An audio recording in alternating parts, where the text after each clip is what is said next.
बात करेंगे कि डाइवर्सिफाई या पोर्टफोलियो डाइवर्सिफिकेशन क्या होता है।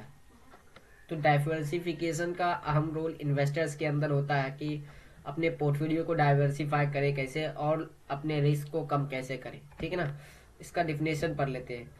पोर्टफोलियो डाइवर्सिफिकेशन अपने इन्वेस्टमेंट को अलग अलग एसेट में और सेक्टर में स्पेंड करना ही पोर्टफोलियो डाइवर्सिफिकेशन कहलाता है।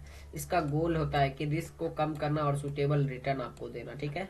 All eggs in one basket में मत रखो, ये डाइवर्सिफिकेशन का फंडा है। अलग all egg in one basket मत रखो। ठीक है। ये वाला सिस्टम दिया हुआ है एग्जांपल के तौर पर आपको कि अलग अगर अगर आपके पास 100 रुपये हैं तो अब 100 रुपये में से 50 रुपये आप इक्विटी में दे दो और 20 रुपये आप म्यूचुअल फंड में दे दो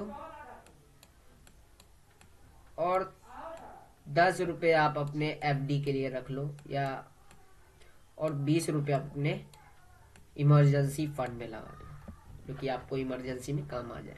तो ये होता है डाइवर्सिफाई ऑफ पोर्टफोलियो। पोर्टफोलियो को आप अपने डाइवर्सिफिकेशन कैसे करोगे। ठीक है। तो डाइवर्सिफिकेशन के दो मेन टाइप्स। तो पहला होता है asset class diversification. Difference asset class में इन्वेस्ट करना, जैसे कि इक्विटी में, डेब्ट में, गोल्ड, कमोडिटी में, कैश में। ठीक है। तो स्टॉक्स इक्विटी या म्यूचुअल फंड में। ठीक है। बाउंड डेबिट म्यूचुअल फंड में, डेब्ट में, गोल्ड, कमोडिटी या फिजिकल गोल्ड में, ईटीएफ्स में भी आप रख सकते हो। ठीक है। कैश सेविंग या एफडी में आप रख लो।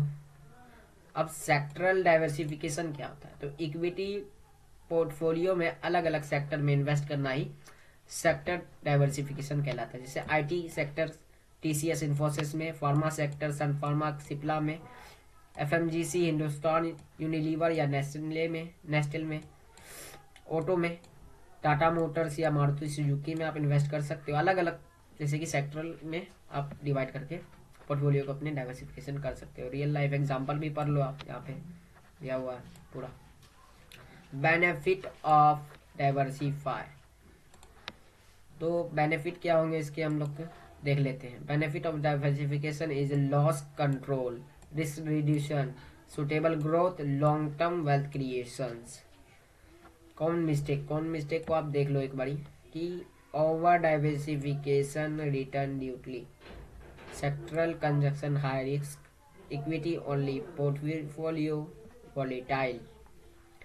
ठीक है। अब अगली वीडियो में हम लोग पढ़ेंगे कि फंडामेंटल एनालिसिस होता क्या है। तो अगली वीडियो का इंतजार करें। फंडामेंटल एनालिसिस में बढ़िया से वीडियो बनने वाली है।